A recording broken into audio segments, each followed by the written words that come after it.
नमस्कार दोस्तों, स्वागत है आप सभी का हमारे इस चैनल द शास्त्र गुरु पर। दोस्तों, यदि आप भी अपनी लाइफ में कुछ नया सीखने की चाह रखते हैं तो इस चैनल को अभी सब्सक्राइब कर लें। जय श्री गणेश, गणपति बप्पा मोरया, मंगल मूर्ति मोरया। दोस्तों, सभी को पता है कि गणेश चतुर्थी काफी नजदीक है। इस पावन त्योहार पर हम सब में एक खुशी की लहर सी दौड़ पड़ती है। दोस्तों, गणेश आगमन का हर किसी को इंतजार बड़ी उत्सुकता से रहता है। दोस्तों, आज की इस वीडियो में हम इसी पर्व के बारे में जानकारी साझा करेंगे। दोस्तों, भाद्रपद माह के शुरू होते ही भगवान गणेश जी के आगमन की उत्सुकता पूरे भारतवर्ष में देखने को मिलती है। उनके भक्त जैसे ही भगवान गणेश जी के आने की आहट सुनते हैं, उनके आगमन की तैयारियों में लग जाते हैं। घरों, पंडालों, गलियों और जगह जगह गणपति बप्पा मोरया का ही रंग दिखाई पड़ता है। किंतु साल 2023 में लगभग सभी त्योहारों के दो मुहूर्त देखने को मिले। ऐसे में क्या आप जानते हैं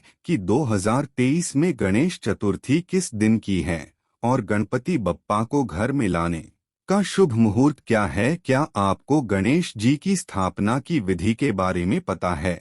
और या आप यह जानते हैं कि गणपति बप्पा को घर लाने के पश्चात आपको उनका स्वागत कैसे करना है? क्या आप गणपति बप्पा की पूजा में प्रयोग होने वाली सामग्रियों के बारे में जानते हैं? और कहीं सभी लोगों की तरह आप भी तो इस बार गणेश चतुर्थी के शुभ मुहूर्त को लेकर कंफ्यूजन में तो नहीं है? तो दोस्तों, यदि इनमें से कोई एक सवाल भी आपके मन में है तो आज की हमारी यह वीडियो आपके बहुत काम आने वाली है, क्योंकि हमारे गुरुजी जी ने गणेश चतुर्थी से जुड़ी हुई हर एक जानकारी अपने भक्तों को बताई है, जिन्हें आज हम इस वीडियो में बताने वाले हैं। तो यदि आप भी गणेश जी के स्वागत में कोई कमी नहीं छोड़ना चाहते हैं और उनकी पूजा पाठ की सभी विधि और मुहूर्त के बारे में सब कुछ जानना चाहते हैं तो वीडियो को अंत तक अवश्य देखिएगा। दोस्तों, वीडियो में आगे बढ़ने से पहले वीडियो को लाइक और चैनल को सब्सक्राइब अवश्य कर दें, जिससे कि भगवान श्री गणेश जी की कृपा आप पर सदैव बनी रहे।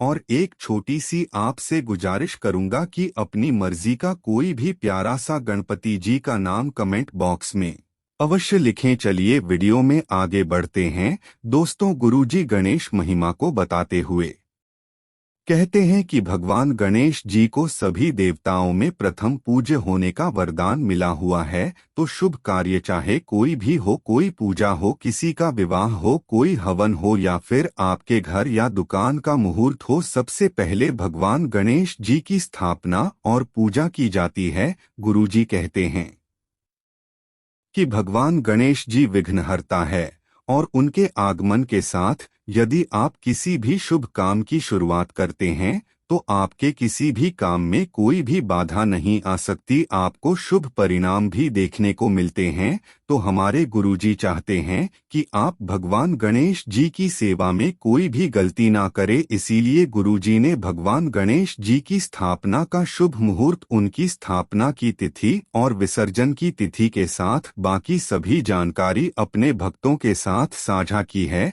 तो दोस्तों, इस बार गणेश चतुर्थी की तिथि में लोगों के बीच मतभेद है कि भगवान गणेश जी की स्थापना 18 सितंबर को की जानी चाहिए या फिर 19 सितंबर को। तो ऐसे में हमारे गुरुजी का कहना है कि भाद्र शुक्ल पक्ष की चतुर्थी तिथि को भगवान गणेश जी की स्थापना करना शुभ होता है और 2023 में चतुर्थी तिथि 18 सितंबर को दोपहर 2:09 पर शुरू होकर 19 सितंबर को दोपहर 3:13 पर खत्म हो जाएगी और सूर्य के उदय होने के साथ जो तिथि आती है उसे ही पूरे दिन की तिथि माना जाता है। इसीलिए इस बार गणेश चतुर्थी की शुरुआत और गणपति बप्पा की स्थापना 19 सितंबर को ही की जाएगी। दोस्तों, गुरुजी कहते हैं कि ऐसे आप अपनी सहूलियत के अनुसार 19 सितंबर वाले दिन किसी भी समय गणपति की स्थापना कर सकते हैं।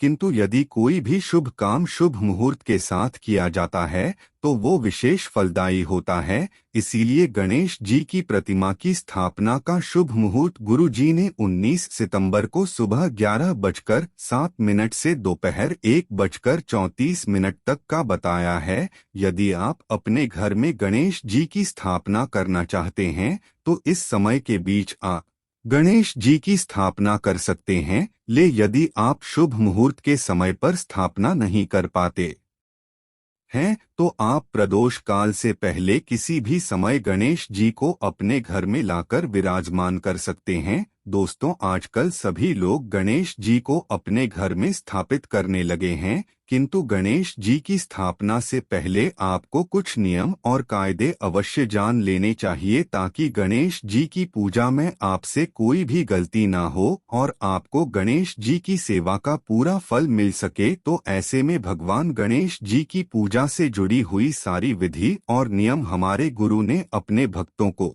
बताई है। गुरुजी ने इन कार्यों को बताते हुए कहा है कि यदि इस साल आप अपने घर में गणेश जी की स्थापना करना चाहते हैं तो गणेश चतुर्थी से एक दिन पहले ही आप अपने घर में अच्छी तरह से साफ सफाई कर लीजिए। यदि आपके घर में जाले धूल मिट्टी लगी हुई है तो उसे साफ कर लीजिए और पूरे घर को गंगाजल से पवित्र कीजिए। इसी के साथ ध्यान रखिए कि गणेश जी की स्थापना से पहले आपकी रसोई में प्याज लहसुन का प्रयोग ना हो और यदि आप अपने घर में भोजन बनाते हैं तो उसका भी त्याग करना जरूरी है। इसी के साथ किसी भी तरीके के दुर्व्यसन जैसे नशा और मदिरा का सेवन भी आपको गणेश जी की पूजा के दौरान नहीं करना चाहिए। इसी के साथ आप जहां पर गणपति की स्थापना करने वाले हैं उस जगह को भी सुंदर सा सजाएं और गणेश जी के लिए आसन अवश्य बनाएं। दोस्तों, यदि आप ज्यादा तामझाम नहीं भी करते हैं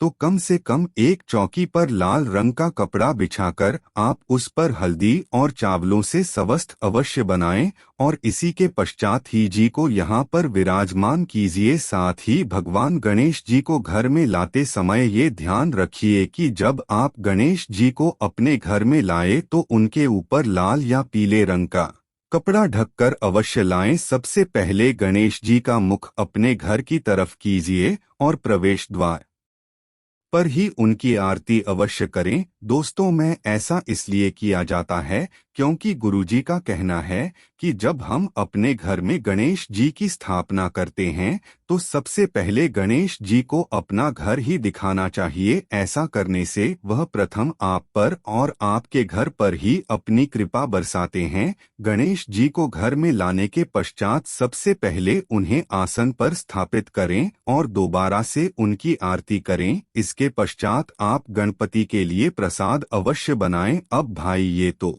सभी जानते हैं कि गणपति को मोदक बहुत पसंद है, तो आप उनकी पसंद के मोदक और लड्डू प्रसाद में बना सकते हैं। किसी के साथ ध्यान रखने वाली बात यह भी है कि आप कितने दिनों के लिए गणपति को अपने घर में विराजमान करने वाले हैं। तो जब आप गणपति को अपने में स्थापित कर रहे होते हैं तो गणपति के दाएं कान में आप यह अवश्य कहें कि गणपति महाराज, हम आपको 2 दिन 4 दिन 5 दिन या फिर 10 दिनों के लिए अपने घर में स्थापित कर रहे हैं। इस दौरान आप हम पर और हमारे परिवार पर अपनी कृपा बनाए रखिएगा। दोस्तों, गुरुजी के अनुसार जितने भी दिन गणपति आपके घर में रहते हैं, आप ध्यान रखें उतने दिनों तक आपके घर में भक्ति, श्रद्धा और प्रेम का माहौल बना रहेगा और किसी भी तरह के क्लेश और मनमुटाव आपस में ना, क्योंकि जहां लड़ाई झगड़े होते हैं वहां कोई भी अतिथि ज्यादा समय तक नहीं टिकता। तो कहीं ऐसा ना हो कि गणपति जी भी आपके परिवार के लोगों से नाराज होकर वापस चले जाएं और इसके विपरीत परिणाम आपको भुगतने पड़े। इसीलिए गुरु जी ने अपने भक्तों को सलाह दी कि जिस समय आप गणपति को अपने घर में स्थापित कर रहे हैं और गणपति की पूजा आराधना अपने घर में करने वाले हैं, इतने दिनों ध्यान रखें कि आप पूरी भक्ति और श्रद्धा के साथ गणपति जी की आराधना अवश्य करें और के समय सोना बिल्कुल बंद कर दें और घर में प्रेम का माहौल बनाकर रखें, क्योंकि यदि आपके घर में प्रेम का माहौल बना रहेगा तो सकारात्मक ऊर्जा का प्रवाह होगा और ऐसे में न केवल गणपति जी बल्कि उनके साथ आने वाले रिद्धि सिद्धि और माता लक्ष्मी भी आपके परिवार पर अपनी कृपा बनाए रखेंगे और आपके घर में धन दौलत की कोई कमी नहीं रहेगी। तो दोस्तों, उम्मीद करते हैं कि आने वाली गणेश चतुर्थी के दिन आप पूरे तन मन से समर्पित होकर गणेश जी को अपने घर में करेंगे और ओम गण गणपति नम के उच्चारण के साथ पूरे विधि विधान और नियमों को अपनाते हुए गणेश जी की पूजा सच्चे मन से कर कर उनकी कृपा और आशीर्वाद अवश्य प्राप्त करेंगे। उम्मीद करते हैं कि गुरुजी की बताई हुई ये बातें और चेतावनी आपको अवश्य पसंद आई होगी। आशा है कि आज की इस प्रस्तुति में बताई गई जानकारी आपको अच्छे से समझ आ गई होगी। वीडियो अच्छा लगा हो तो एक अवश्य कर दें।